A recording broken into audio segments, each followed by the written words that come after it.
Buenas noches, bienvenidos a Tiempo Después, soy Melania Urbina. Muy buenas noches a todo el país. Mi nombre es Juan Luis Orrego y bienvenidos a Tiempo Después. Aunque parezca increíble, la trata de personas es una realidad que todavía existe el día de hoy y lamentablemente son las mujeres y los niños las personas que están en mayor riesgo de sufrirla. En la práctica, en nuestro planeta, la esclavitud sigue existiendo. No será legal, pero en este momento hay millones de personas en el planeta que están siendo explotadas laboralmente, sexualmente. En el programa de hoy, de la esclavitud a la trata de personas.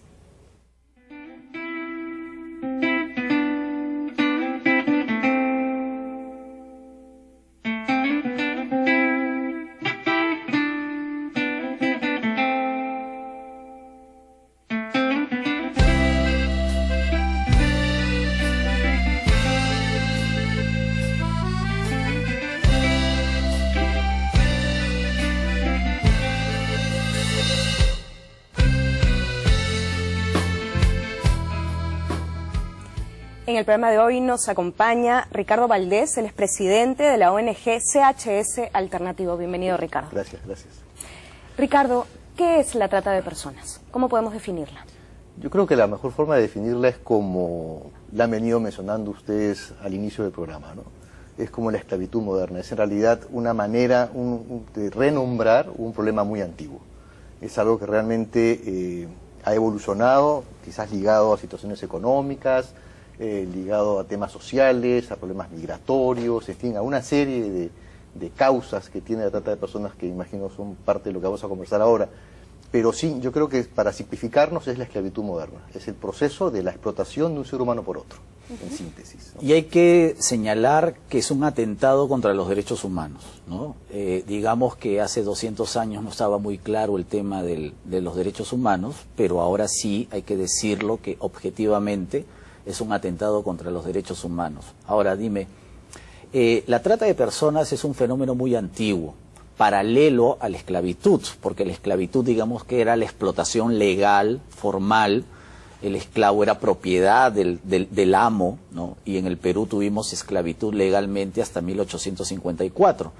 Pero, por ejemplo, en el siglo XIX tuvimos el caso de la migración china, y eso fue una nueva forma de esclavitud, aunque no existía legalmente, pero hubo casi 90.000 personas que llegaron de Macao concretamente, engañados por los enganchadores a venir a trabajar acá. Pero digamos que se ocultaba detrás de un marco legal también, o es que era a todas luces una cosa ilegal. No, lo que pasa es que como eran engañados, pero... Eran engañados, pero había un mínimo marco legal para justificar su presencia. Claro, intervenía el Estado, ¿no? En este caso intervenía el Estado. O sea, intervenía el Estado, claro sí, ¿no? Autorizando la migración masiva de estos pero fue un sistema, digamos, de semi-esclavitud, porque... Claro, en la práctica sí era... Porque regresaron las cadenas, regresaron los cepos, regresaron los galpones en que los chinos eran confinados durante el horario no laboral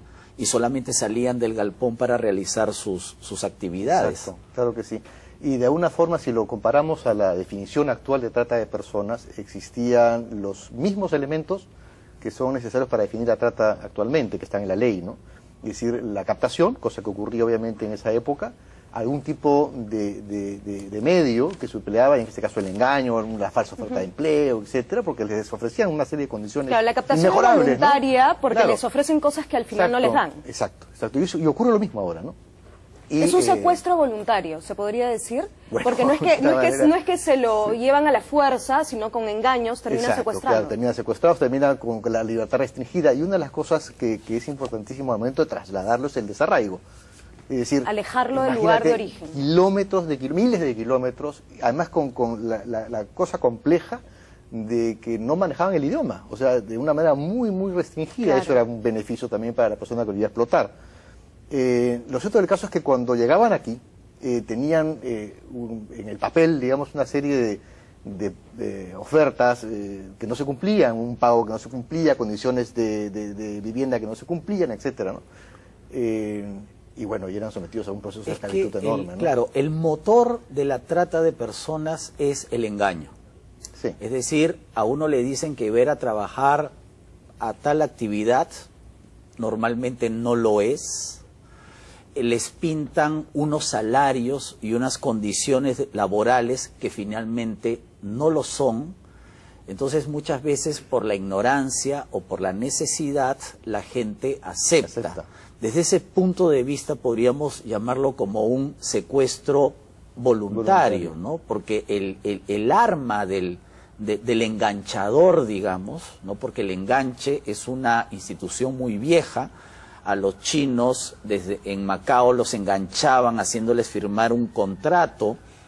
Entre finales del 19 y comienzos del 20, la mayoría de las haciendas de la costa peruana trabajaban con indios enganchadores. Los enganchadores iban a Cajamarca, por ejemplo, a firmarles un precontrato, o se iban a Ayacucho o a Huancavelica a traer a los indios a las haciendas de Ica, o por qué no decirlo también a las islas Guaneras, ¿no? Ya en el siglo XX, primero es el engaño, ¿no? Y ya después uno se da cuenta en el lugar donde está y lamentablemente no puede salir por los factores que tú estás diciendo. Claro, y ahí donde se abre el tema es ya en la finalidad de este engaño, ¿no? Entonces ahí tú tienes, para entenderlo mejor, la trata de personas tiene varios fines, tiene 3 fines en lo que es la normativa internacional y 5 en la nuestra, en la peruana, ¿no? Entonces en los fines pueden ser este engaño con finalidad de explotación laboral, como es el caso de los chinos, ¿no?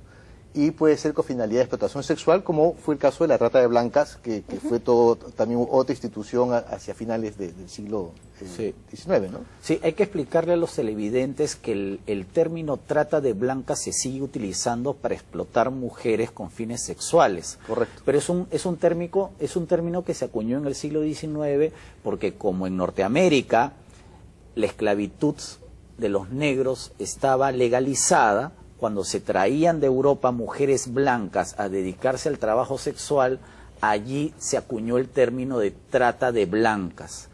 El término trata de blancas existe, pero ahora ya varió su contenido porque no necesariamente son blancas, sino pueden ser de cualquier origen. Y en esa época, digamos, también hombre o eran mujer, hombres, adultos o menores de edad, sí, bebés o ancianos, porque hay de todo. Justamente con las finalidades, una de las finalidades, la tercera finalidad es el tráfico de órganos, en lo que es la trata de personas, y obviamente ahí no hay edad ni no hay sexo, o sea, un órgano sano es un órgano sano independientemente de dónde provenga, ¿no?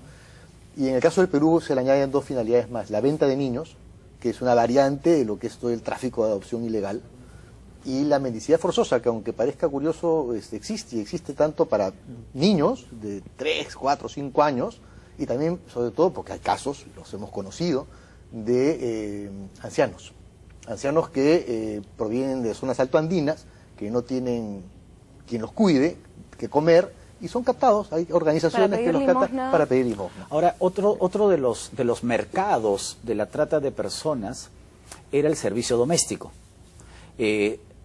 Hay un dato que encontré hace un tiempo, Sebastián Lorente, que era un pedagogo español que vivía en Lima, cuenta que cuando alguien se iba a la sierra, la gente en Lima pedía, oye, ¿por qué no me traes unos indiecitos, ¿no? Que ahí hay muchos para venir a Lima.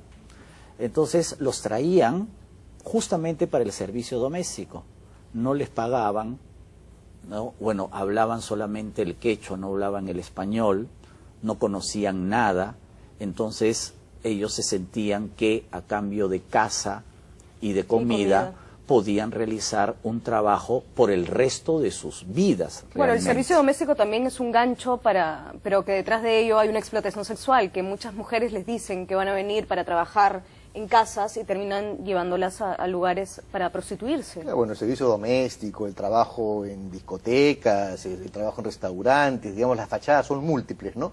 Pero específicamente en el tema del servicio doméstico hay que aclarar aquí, además, porque el servicio doméstico es legal, tiene un marco jurídico, es una relación laboral absolutamente, digamos, factible, en la medida que se cumpla con lo que establece la norma, ¿no? El tema es que se emplea eso para no cumplirla y captar menores de edad, desarraigarlos, y ya ahí se entra en un proceso de trata de personas cuando no se les da ni el salario que se les ofreció, ni la educación que se les ofreció, trabajan en número excesivo de horas, no tienen días de salida, y eso es algo...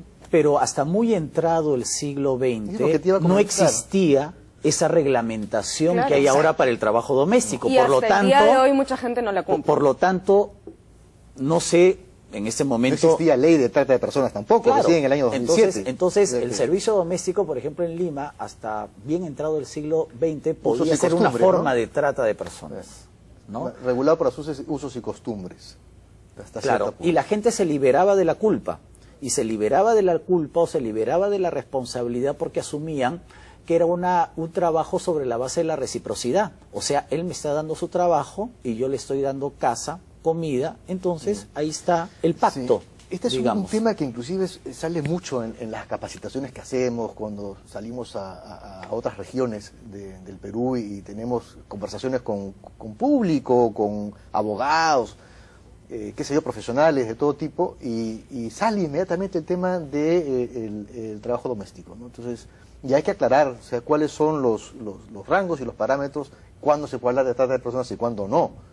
Entonces, yo creo que básicamente está, la ley lo define claramente, ¿no? Y lo otro, que hay una suerte de rango intermedio que son usos y costumbres, y lo otro, ahora que veo ahí a José María Arguedas, él tiene, y ahí entramos a la servidumbre como una forma de explotación, tiene un cuento extraordinario que es El sueño del Pongo, Claro, ¿no? claro. Al principio de los 60, 63, 64 más o menos, que es extraordinario porque justamente narra la situación de una persona que está sometida a la servidumbre más absoluta, y hay una suerte de reivindicación de esta persona en una servidumbre total cuando termina de narrar sus sueños, se lo cuenta al patrón, ¿no?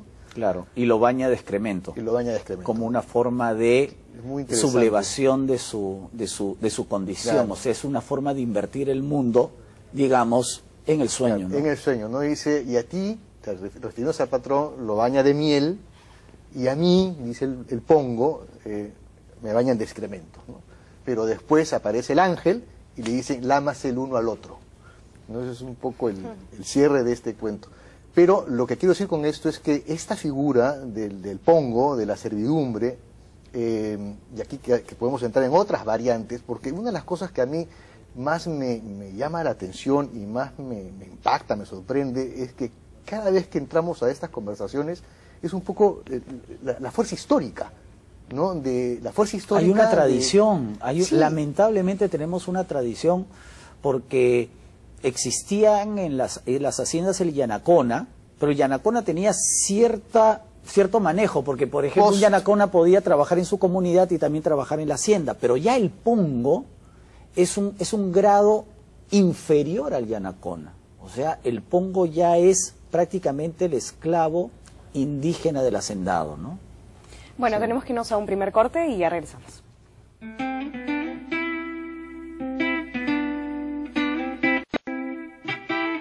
En el programa de hoy estamos hablando de trata de personas. Ricardo, ¿nos puedes hablar de cifras, estadísticas? A ver, de lo que tengo en mente, más o menos, desde que el registro policial se oficializó, que se llama el RETA, se oficializó a fines del 2006, en diciembre, y la ley contra la trata es en el año 2007. Pero al 2006 ya se registraban casos como parte del proceso de formación de este registro desde el año 2004. El primer caso que se registra es el caso de trata internacional, un caso de una víctima que fue captada por la mafia yakuza japonesa.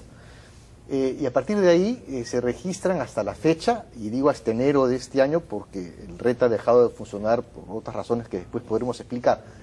Pese a que está activo, pero en fin, hay que ponerlo en marcha, la verdad. Registra 639 casos actualmente el RETA. 639 casos que involucran a 1.960 víctimas a nivel nacional.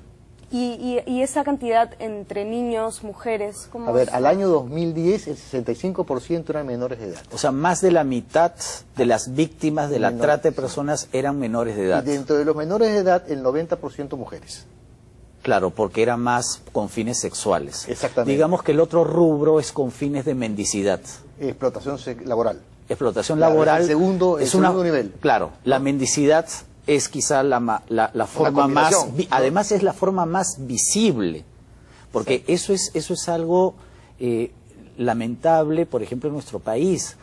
que por lo general, la trata de personas no se ve. Claro, ¿no? ese es el gran problema. Pero la más visible, Exactamente. de la que todos somos testigos, es por ejemplo la explotación de niños para la mendicidad. Ahí nosotros lo vemos todos los días allí en forma desnuda. Sí, y la reacción que tenemos nosotros, ¿cuál es? O sea, a veces es un poco la sorpresa, es un poco cerrar los ojos, y eso hace que sea invisible. Justamente, y hay muchas veces también uno pasa por centros porque los tratantes son muy astutos, ellos incorporan dentro de gente que está en el trabajo sexual, adulto y de manera voluntaria, meten a sus víctimas también, gente que es menor de edad, que no está de manera voluntaria, que está siendo explotada, y se combinan ahí ambas situaciones. Lo cual como que esconde también. Exacto, la claro, situación. es una manera de... ¿Y la explotación laboral principalmente en qué rubros? Aparte de que estuvimos conversando, que es explotación doméstica, que es uno de los rubros principales y muy poco registrados, por cierto, se da básicamente a nivel de asociado a minería, básicamente minería informal, como mano de obra joven o mano de obra barata, también enganchada, mucha población altoandina enganchada. Hay 2 centros conocidos, para hablar un poco del país también, ¿no? Tenemos Madre de Dios, que es muy conocido, donde hay mucho menor, que es captado en las zonas altas del Cusco, ¿no? En los mercados de Sicuani, por ejemplo, ¿no? Ahí se ofrecen empleos de todo tipo, tanto para niños, jóvenes, como para chicas, que las llaman para trabajar como anfitrionas, como recepcionistas, cosa que es mentira, pues, ¿no? o en Puno también. En Puno también tenemos La Rinconada, ¿no? Sí, que sí, es el centro... que es un sitio espantoso, porque uno ve solamente, no hace falta ir, hay que ver las fotografías nomás, y hay un montón de esclavas prostitutas. Claro, ¿no? y es un centro además que congrega no solamente a peruanas, ¿no? También hay que decirlo, hay mucha boliviana. O sea, ahí se combina la migración con la explotación, que es otro Por tema ejemplo, que también... no vamos a tratar el tema minero, pero a la minería informal no solamente hay que combatirla por la cuestión del medio ambiente, sino que la minería informal se sustenta sobre todo en formas de explotación laboral y explotación sexual. O sea, lo de la minería informal realmente es un escándalo y no vemos mucha actividad por parte de personas vinculadas al tema de la minería en denunciar estos contextos, ¿no? Porque incluso hay personas relativamente influyentes en este país que están metidas en el negocio de la minería informal. Así es. Por ejemplo, no solamente para mencionar rápidamente y que realmente los televidentes que nos escuchan en todo el país sepan dónde hay, ¿no? O sea, y ellos lo saben, porque estoy seguro que hay minería informal en prácticamente todo el país. Tenemos Nazca, tenemos Arequipa, Cayoma, la zona también en Cusco, la zona que está en la frontera con Abancay. Tenemos el Cerro del Toro, por ejemplo, en La Libertad, Sapillica y Suyo en Puno, en Piura. En Puno hay una serie de sitios de minería informal también. Entonces yo estoy seguro que quienes están en las diversas regiones del país van a voltear y van a ver, sí, acá hay minería informal. Y si miran un poquito más allá, van a ver qué edades tienen esos mineros informales. Y van a ver que hay niños que están chancando las piedras, que no están estudiando, que no están siendo pagados y que posiblemente no son parte de la familia, sino que han llegado ahí y que ahí se han quedado, ¿no? Y así como hay captación, digamos, en distintas provincias, se los llevan a otros lugares dentro del Perú, también hay captación de peruanos que se los llevan fuera. Claro que sí. ¿Se sabe la cantidad más o menos? No hay un registro internacional. Hace poco hemos tenido el caso en Argentina, por ejemplo. La semana pasada se sabe, 17 personas peruanas en explotación en Argentina. Hay alguna, por ejemplo, pueden llevar con engaños a una chica, vamos a poner un caso de Piura o de Cajamarca, que puede terminar trabajando en un bar en Santiago, en Buenos Aires, en Quito o en Caracas. Generalmente le quitan los pasaportes para que no puedan movilizarse. Yo les puedo contar un caso que hemos visto en la ONG nosotros. Se trató de una chica que fue captada aquí, en el Callao, muy cerca. Le ofrecieron un trabajo en una fábrica de confecciones en Chile. Se encuentra con la persona que la engancha, le dice, mira, yo no puedo viajar, la embarca en el bus, le dice, en Tacna te van a recibir, en efecto la reciben, la llevan a la frontera, en la frontera pasa con otra persona, y él dice, ella es la que te va a llevar a la fábrica de confecciones. Cuando llega a Arica, resultó que no era una fábrica de confecciones, Era un departamento donde habían otras 5 chicas más. Y le dijeron ropa, que su trabajo iba a ser en una discoteca, en un nightclub, y que obviamente tenían que acomodarse a lo que viniera. Las chicas se desesperan y, como de película, usando un lápiz labial, escriben una nota, la avientan por la ventana, un transeúnte recoge, denuncia a carabineros y son rescatadas. Esta es la versión directa. Esta persona ha venido a la oficina. Este es un caso que no está registrado. Hay muchos casos que no se registran, pero ahí está claramente el mecanismo. Ahora, pero eso es lo mejor que le pudo pasar. Correcto, porque digamos, tenemos otros casos donde se ya ha producido eso... la explotación a lo largo de semanas, ¿no? Y eso es una violencia realmente atroz. Ahora, hay que también hacer la diferencia entre lo que es la trata de personas y el tráfico de personas, que es distinto. El tráfico de personas está muy vinculado a la migración ilegal, es decir, cruzar una frontera con otros fines, y hay gente que se dedica a ese tráfico. Esos son traficantes de personas, ¿no? No son tratantes de personas. Ahora, yo me he dado cuenta que en nuestro país ambas actividades se pueden combinar, porque lamentablemente Lima es un centro sudamericano de falsificación de documentos, ¿no? Lamentablemente los hacen muy bien, por lo tanto aquí se pueden falsificar pasaportes, visas y otro tipo de papeles, por ejemplo, para emigrar a Estados Unidos. Entonces se da el caso de cubanos o cubanas, por decirlo de alguna manera, porque se ha dado el caso, o de gente que viene de China, cuyo destino final es los Estados Unidos. Entonces vienen acá para tramitar los papeles, pero mientras tanto son explotados laboralmente en muchas formas. O les prometen que les van a dar los papeles. O también el engaño. ¿Quieres ir a Estados Unidos? Entonces vente a Perú. Y nunca llegaron a los Estados Unidos porque se quedaron aquí explotados. ¿Tú has visto esos casos? Que ya combinan la trata con el tráfico. Sí, varios casos. Hemos visto diversas poblaciones, muchos chinos, mucho chino.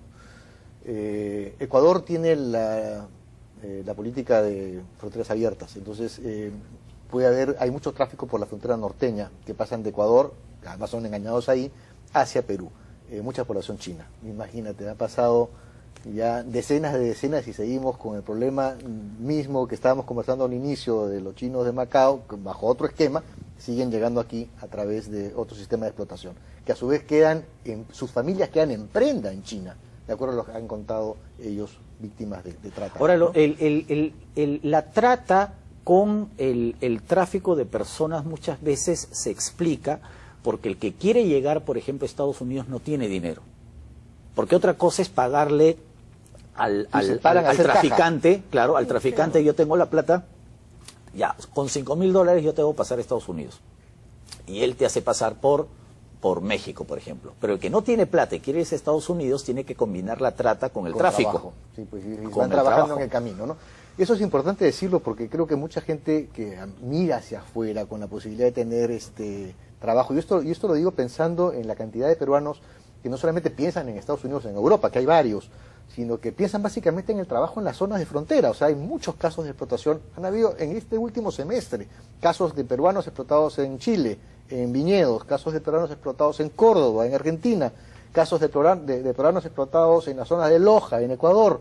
Entonces, ni qué decir de la triple frontera en la zona del Amazonas, Santa Rosa, Tabatinga y Leticia. Es decir, hay muchos ejemplos que poner. Hay que tener mucho cuidado con la persona que está pensando en migrar, que ofrece un trabajo fuera, que el mismo esquema de la trata interna que hemos descrito hace un rato también se produce fuera del país. Y que lo más probable es que nunca van a llegar al lugar de destino. Eso es lo más probable. Lo más probable. ¿No? Bueno, tenemos que irnos a un corte y ya regresamos.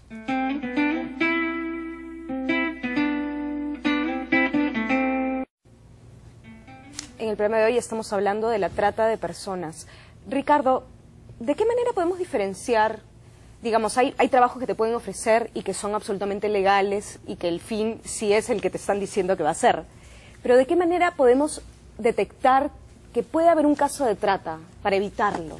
Mira, lo primero que hay que hacer en estos casos es información.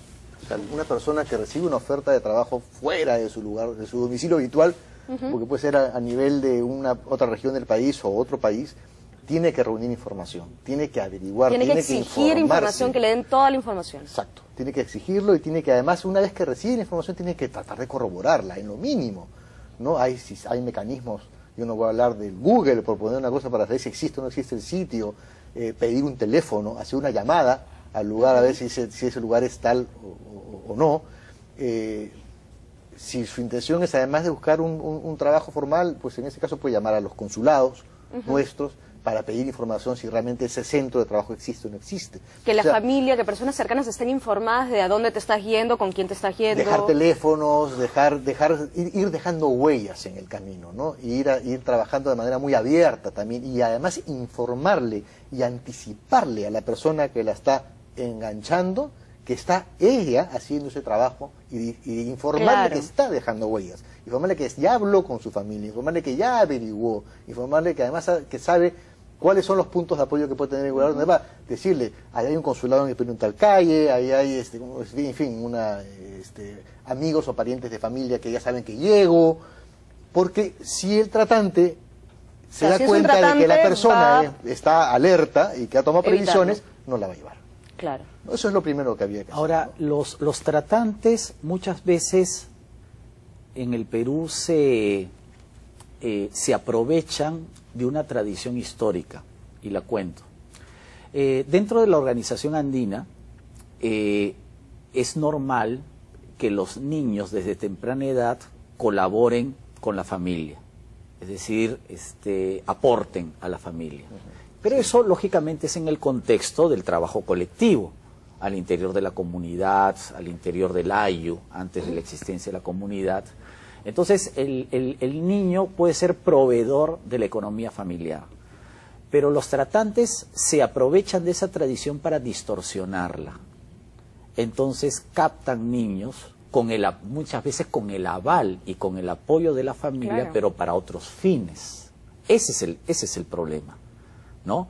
Y la familia finalmente queda enganchada y queda amenazada por este tipo de tratantes, ¿no? Entonces, en teoría ven, él va a proveer como antes, pero con otra actividad, pero no se dan cuenta que la otra actividad es una forma de esclavitud. Exacto.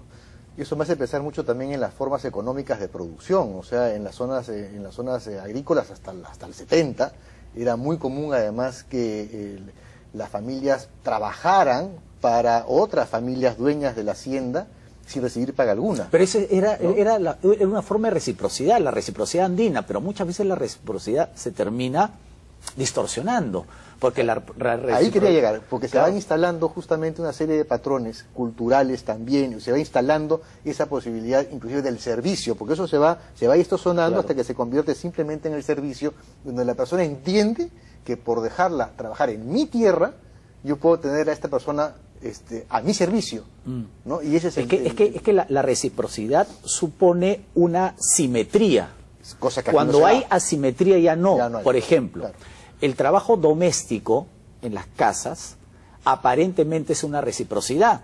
Yo le estoy dando casa, comida, protección, entre comillas, y él me está dando su trabajo. Queda establecido el vínculo de reciprocidad, pero esa reciprocidad no es simétrica, pues. Claro. Ya no tiene nada que ver con la reciprocidad tradicional. Eso sí es una forma de explotación, porque yo estoy vaciando a esa persona de toda posibilidad de desarrollarse como tal. Y ahí entramos también a formas de trata, pues, ¿no? O sea, ya de acuerdo a la definición actual de la trata de personas. Nos contabas de un caso de una niña en Iquitos, una niña de 12 años. ¿Nos podrías contar Claro, puedo contarles el caso porque creo que esto además grafica varias cosas, es varias importante carencias, que quede ¿no? bien claro. Esa era una niña que está además bajo la protección del Estado, pero que es captada en este ir y venir a la escuela por una persona que la lleva con el ofrecimiento de darle dinero y de darle trabajo como cuidadora de un bebé. La lleva a través del río, sin ningún tipo de control, porque la verdad es que hace falta mucho control todavía en los caminos del Perú. Digo caminos para mencionar todos los caminos posibles: aire, mar, tierra, ríos, ¿no? No hay control. Llega a Pucallpa, y Pucallpa en un mes, lo que mencionabas, le consiguen documentos falsos, la hacen pasar como una mayor de edad, de 18 años recién cumplidos, le dicen que la van a traer a Lima, la traen a Lima, coquetamente a San Juan del Lurigancho, y en San Juan del Lurigancho, en lugar de llegar a esta casa, entra a un prostíbulo clandestino, donde es violada la primera noche 7 veces.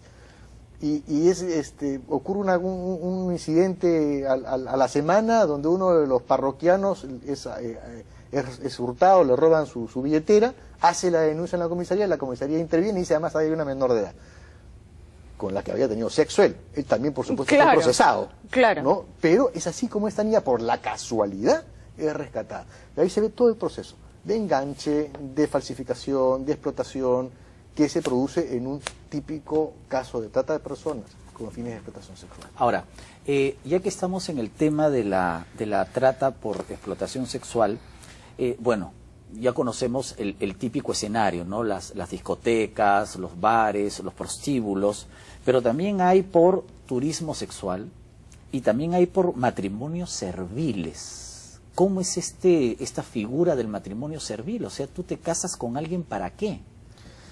Bueno, uno se casa, en este caso, hay diversas formas. Hay aquellos enganches que se producen a través de Internet, claro. En donde la persona es engañada simplemente o sale, dice el matrimonio donde la servidumbre no está incorporada en el contrato inicial, sino simplemente el matrimonio para tener una suerte de ventaja complementaria.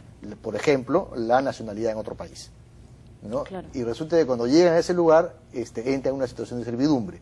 Lo otro es cuando esta situación de servidumbre es avalada por el propio Estado. Es decir, hay naciones en otras partes del mundo, África por ejemplo, donde estas situaciones de matrimonio servil son comunes, ¿no? Entonces es una suerte de trata de blancas moderna, ¿no? Se importa gente de otro lugar y se encuentra en una situación de matrimonio servil. Casos acá en el Perú no tenemos muchos registrados, sí hay muchos registrados a nivel internacional. Ya. Ahora, en el tráfico de drogas también hay trata de personas, es decir, gente que tiene que estar de burrier porque ya estableció un vínculo de explotación con los traficantes. Hay una relación hay una relación muy estrecha entre el tráfico de drogas y trata de personas. No solamente para el efecto del traslado de la droga, sino que además está asociada a las mismas cadenas logísticas. Y que tiene que hacer con la migración ilegal también. Por ejemplo, México y Ciudad Juárez es un caso muy conocido a nivel internacional donde se mezclan tráfico de drogas, tráfico ilícito de inmigrantes, etc. Pero hay otra finalidad que hace con nuestro país, que es además salvaje, que hace con lo que es los niños para la guerra o con lo que es la masa. Me refiero concretamente a estos casos que hemos visto.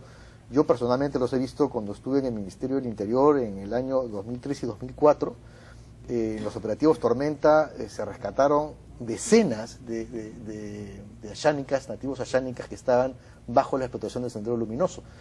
Y es una situación que continúa, lo hemos visto semanas atrás, ¿no? Con el rescate de los niños estos, ¿no? Pero no solamente los niños, sino que resultó que los padres estaban también en una situación... Claro. Estos padres que tuvieron a sus niños tenían 25 años secuestrados por Sendero. Es lo que se llama la masa, ¿no? Y son vientres de alquiler para ponerle... Claro, mujeres que son embarazadas para justamente conseguir niños para la guerra. Ahora esta trata con fines de explotación militar no solamente son niños soldados, entre comillas, sino también pueden ser adultos soldados, ¿no? Por ejemplo, yo recuerdo, y todos nosotros seguramente recordamos, el famoso secuestro en la casa del embajador del Japón, que había, bueno, ya sabemos quiénes eran los líderes, pero había una serie de jóvenes que participaron en el operativo. Y cuando esos jóvenes les preguntaron tú qué querías, simplemente querían comprarse una combi, querían trabajar. O sea, estaban haciendo un trabajo forzado para el comando terrorista. Pero ellos realmente no eran formalmente terroristas o no tenían la ideología, en este caso de la MRTA, simplemente habían sido captados para realizar este operativo en particular. Sí, en el caso específico de los ayánicas, a mí me parece esto un tema muy difícil, muy complicado y muy brutal, porque yo creo que eso sí nos lleva realmente, nos regresa al inicio de la conversación un poco cuando mencionabas, ok, la esclavitud era aceptada formalmente en esa época, trata de personas los chinos, ¿no? Pero el hecho de su formalidad no hace menos Claro. que Moralmente esta persona, aceptable. Claro, ¿no? La dignidad, etcétera, etcétera, etcétera. Pero cuando uno dice, bueno, esto ya se acabó, ya se eliminó, o sea, la cosa como que se ha sofisticado un poco. No es así. Tenemos estos casos de escenas brutales que nos hacen recordar también a la época del caucho. Claro. ¿No? Uy, no, eso ya Que fue también es en terrible. el Perú, o sea, ya toda la zona del formalmente no Putumayo, existía la esclavitud, 1910, por ahí. pero entre 1890 y 1914, ¿no? Porque ya en esa época descubrieron el caucho alternativo, digamos. Pero eso ¿no? era Madre de Dios, eso era la zona de Pucallpa, eso era la El zona del Putumayo. En fin, entonces estamos hablando de grandes segmentos del país que ya tienen han habido casos de explotación laboral, de explotación sexual, de trata de personas bajo la forma como lo entendemos ahora, pero que es histórica, pues son decenas de años en donde vemos la convivencia de la civilización, para hablar del Perú independiente, con casos de explotación. Ahora, es alucinante, claro, la verdad. Ahora, nos hemos olvidado de un caso de trata de personas con fines de explotación religiosa. Porque hay determinadas sectas, no vamos a nombrarlas, incluso en países muy civilizados, se van multiplicando estas sectas religiosas con ideas bastante raras, por decirlo de alguna manera, que reclutan gente con fines de explotación religiosa. Incluso el iluminado del grupo, ¿no? El sumo sacerdote de la secta tiene esclavas sexuales y todo eso, y el vehículo es la religión. Claro, así como puede ser la política y la fuerza. Así la como puede ser un grupo terrorista, ellos, sí. ¿no? Como hemos visto, una secta de estas fundamentalistas con ideas, como te digo, bastante sofisticadas, por así decirlo, reclutan gente y terminan trabajando en cuestiones bastante, ¿cómo podríamos decir? Terribles, ¿no? Para la secta, ¿no? Trabajando o de esclavos sexuales. Bueno, tenemos que irnos a un último corte y en el siguiente bloque hablaremos de cómo combatir la trata de personas. Ya regresamos.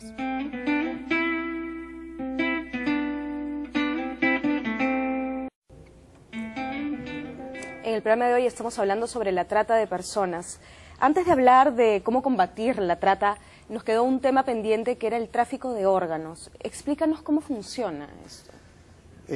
Bueno, algunos casos a nivel internacional lo que supone es el secuestro de un sujeto que es llevado a un centro asistencial, porque se requieren recursos para eso, no se puede hacer como la gente piensa, pues en una casa sin auxilio médico, se requiere de muchos recursos para eso, y allí se obtiene el órgano de esta persona, ¿no?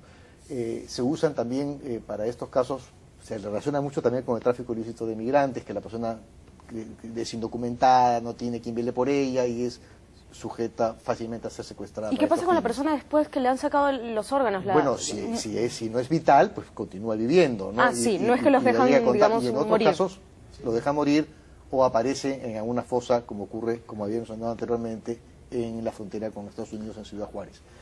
Pero hay una variante, que es la que, de eso sí hemos tenido conocimiento en el Perú, que es una variante que no llega a ser trata de personas, pero se le acerca muchísimo, que hace con lo que es el turismo de trasplante. Turismo de trasplante Así como de el órganos. turismo para la explotación sexual, gente que migra para tener sexo con menores de edad, como ocurre en Tailandia o como puede ocurrir aquí en algunas ciudades del país, por mencionar Iquitos, por mencionar Pucallpa, qué sé yo, porque hay una fantasía al respecto. Hay también algo que se llama turismo del trasplante. Es decir, gente que se aprovecha que haya un tipo de intermediario que consiga a las personas que quiere donar usualmente un riñón, y en este caso se hace toda la logística necesaria, e inclusive la gente viene de afuera para esos efectos. Hace meses atrás hay un sonado caso que también apareció en medios de un mexicano que vino a una operación a Lima, regresa a su país en mal estado y en su país muere, y ahí sale a la luz de que había estado en Lima en una clínica privada sometido a un trasplante de riñón que lamentablemente no tuvo éxito. No tuvo éxito, el cuerpo no lo recibió bien, hizo una septicemia y se murió en su ciudad. En ese caso, la persona que donó el riñón voluntariamente... Debemos suponer que fue voluntario. No, hay gente no lo que... sabemos, por claro. eso te digo, ahí lo que toca hacer, porque igual es un acto ilegal, es ilegal este tipo de situación, lo que correspondía hacer era obviamente investigar profundamente. Claro, lo que pasa es que hay muchos intereses mezclados también. Claro, lo que pasa es que hay mucha gente que vende sus órganos lógicamente los no vitales por una necesidad económica, así como hay gente que sistemáticamente dona sangre por una necesidad económica. En este caso no se trata de sangre, sino de órganos. Claro. Y ahí vemos que hay un denominador común, ¿no? Esta necesidad económica que está rondando. Hay mucho también de situación económica. Es decir, cuando vemos todos los ejemplos a lo largo de esta reunión que hemos tenido conversando sobre muchas cosas, vemos que el tema económico está muy cercano a todo. Es decir, los chinos, culíes que vienen como fuerza laboral para levantar una economía agrícola. Cuando hablamos de minería informal, vemos también que hay gente que es explotada para obtener ingresos. Cuando en torno a esta minería informal se hacen bares, es para obtener ingresos también. O sea, la economía está en todas partes. Y usualmente la gente captada es porque está en condiciones, muchas veces, de desesperación. Y vamos a hablar de un último caso que tengo acá, antes de entrar a la prevención y a la denuncia. La trata de personas con fines de embarazos forzados o vientres de alquiler. ¿Cómo funciona esa modalidad, por así decirlo?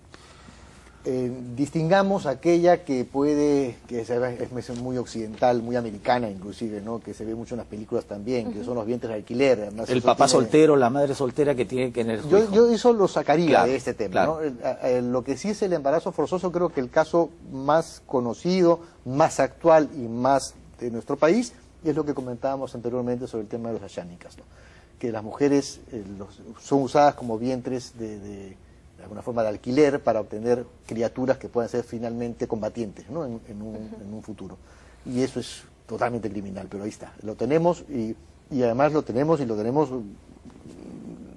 documentado, porque hemos tenido la posibilidad de tener entrevistas con gente que ha estado en esta situación, adulta, por cierto, y que nos ha contado cómo de los 5 años fueron captados y cómo cuando tuvieron ya sus hijos, la edad de 12 o 13 años, tuvieron que ser entregados a los mandos de ese medio. Ahora, ojo, me he olvidado de un tema, no lo tenía acá, pero es el caso de las adopciones.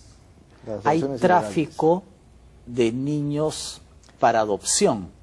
O, en todo caso, hay mujeres que con engaños van a un lugar, dan a luz y les dijeron que el niño había nacido muerto, y en realidad no, sino lo dieron en adopción o para otros fines. Lo digo porque en España se ha desatado en los últimos 2 años todo un escándalo de estos niños dados en adopción, y que algunas instituciones religiosas estaban coludidas con el tráfico. Incluso hay sonados casos en Francia también. Sí, así es. Inclusive un avión completo de niños africanos que fueron intervenidos en Francia. Es decir, ya no te sacan un órgano ilegalmente, sino se llevan al bebé. Sí. Ahora, sí hemos tenido casos en el Perú, es más, están registrados en el RETA, por lo menos 6, están registrados como venta de niños. Hay un caso que tengo en mente, es un obstetra que tenía una clínica privada, y que curiosamente a los pocos años tenía 6 hijos de diversas familias, los ADN no coincidían. Era una persona que estaba en este negocio de la venta de niños para las adopciones ilegales, ¿no? Pero ahí es tráfico, no es trata. Es trata porque claro, es que a veces el límite es bastante, la frontera es bastante complicada, claro, ¿no? Aquí hubo violencia, hubo engaño, hubo la retención. Por eso es que la ley peruana la añade como finalidad de la trata de personas, a diferencia de la ley internacional, que tiene solamente 3. Perú le agrega 20 de niños también, de manera concreta, porque hay casos acá en el Perú. Hemos también atendido en el Centro de Atención Legal y Psicológica que tenemos en la oficina, tanto en Iquitos como en Lima, pero aquí hemos visto un caso de una señora que en 6 ecografías de diversas procedencias tenía mellizos. Y al momento que se produce el parto, el médico le informa que no, que era un falso positivo y que ella solamente tenía un hijo. Entonces este es un tema que está actualmente en proceso. Claro, y en Europa han saltado casos porque hay gente que llega adulta y empieza a preguntarse dónde están mis padres biológicos. Por una necesidad, por un interés natural. O sea, fueron adoptados, los trataron bien, pero siempre se quedan, ¿no? y en el proceso han logrado ubicar a sus padres o a la madre biológica, y resulta que cuando encuentra a la madre biológica, esta le digo, pero a mí me dijeron que tú habías muerto. Sí. Increíble. Casos de explotación infantil hay muchísimos. Les voy a leer aquí un párrafo de este libro que se llama Esclavos Modernos, de David Duster, que es muy impactante porque además hace con una serie de países, y creo que una pincelada completa de cómo este tema de la explotación infantil realmente abarca a todo el mundo. Dice: los niños trabajan en las minas de Brasil o Bolivia, hilan nazas de pesca en Bangladesh, participan de la zafra en las plantaciones de azúcar de Sudáfrica, cortan cacao en Costa de Marfil, recolectan el algodón en Egipto, hacen de aprendices sin sueldo en garajes mecánicos o cargan pesos en desguaces de Pakistán, transportan ladrillos en Indonesia, son raptados para que arriesguen sus vidas haciendo de jinetes de camellos en los hipódromos de los países árabes, o se sumergen a pulmón en los mares del archipiélago filipino para extraer las perlas de las ostras, y también hacen la guerra. Si con esto vemos que en realidad a lo largo de todos los países del mundo, las situaciones que se producen aquí en el Perú se producen en todas partes. Y nuevamente eso es lo que me iba a preguntar: ¿qué es lo que hace, qué es lo que pasa para que realmente en esta época tengamos estas situaciones de explotación infantil de una manera transnacional, es decir, globalizada? Bueno, y eso es infantil nomás. Eso es infantil nomás. Acá hay una serie de ejemplos, Porque cuando maquilas en Honduras, en fin, qué sé yo. Porque cuando uno lee las estadísticas, por ejemplo, de las trata de blancas en Europa, son alucinantes. Es un negocio. Creo que la trata de personas 300 millones de euros ha movido solamente en España el año pasado. Después del contrabando y del tráfico de drogas, creo que es el negocio en el mundo que más mueve dinero. Por ejemplo, cuando cae el muro de Berlín, la cantidad de mujeres de Europa del Este que llegaron a trabajar a la Europa occidental como prostitutas, incluso a Estados Unidos, ¿no? El programa está terminando. Me parece importantísimo, Se pasa volando el tiempo, la verdad, que terminemos con un poco de esperanza. ¿Qué debe hacer una persona que está sufriendo de trata, o alguien que sepa o sospeche que hay una persona cerca que está sufriendo de trata? Bueno, lo primero que hay que hacer es esto. Han escuchado el programa, por lo tanto ya se han informado, ya saben que existen una serie de riesgos, ¿no? Y que hay riesgos que no se pueden tomar. Cuando se le ofrece un trabajo, tienen que investigar, tienen que informarse. Eso es lo primero. O sea, la prevención parte por casa, ¿no? A nivel de las familias también tienen que entender que hay necesidad de hablar más sobre estos temas. No siempre se da. No todas las familias que tienen problemas económicos van a terminar en una situación de trata. Eso sería absurdo, es ilógico. Pero no hay una causa-efecto. No hay una causa-efecto. Aquí lo que tenemos que ver es que en realidad hay que estar atentos a las ofertas que se producen de terceros. Claro. Y eso, poder informarse e informarlo bien. Y si ya estamos en una situación de trata, ¿qué puede hacer una persona que está sufriendo esto? ¿Hay un teléfono? ¿Hay un teléfono? Ahí, claro, el teléfono de la línea del Ministerio del Interior, que es el 0800-23232. Está la línea 100 del Ministerio de la Mujer, que se marca 100, y simplemente a nivel de Lima pueden tener algún tipo de opción. También nos hablas de la alternativa de denunciarlo en las defensorías. En los ministerios, en el Ministerio Público y en las Defensorías del Pueblo, creo que son también lugares donde... Lo que pasa es que la persona que está en situación de explotación va a tener que usar de un tercero. Claro. Entonces, aquí hago también mención a las familias, porque muchas familias, si no saben, cuando desaparece el hijo, tienen que hacer la denuncia de manera inmediata. Tienen que hacerla en la comisaría, por ley, y tienen que luego insistir y persistir en las defensorías del pueblo, en los ministerios públicos, porque lo primero que se debe suponer ante una desaparición, ante un periodo X donde no se tiene información del familiar de que algo malo puede estar ocurriendo. Entonces eso hay que actuar de inmediato, ¿no? Bueno, muchísimas gracias, Ricardo, por habernos acompañado. Ha sido un tema duro, pero importante de hablar. Vamos a repetir el teléfono, el 0800-23232. Si estás sufriendo de trata, si conoces de alguien que sufra de trata, llama, denuncia. Esta situación realmente tiene que acabar.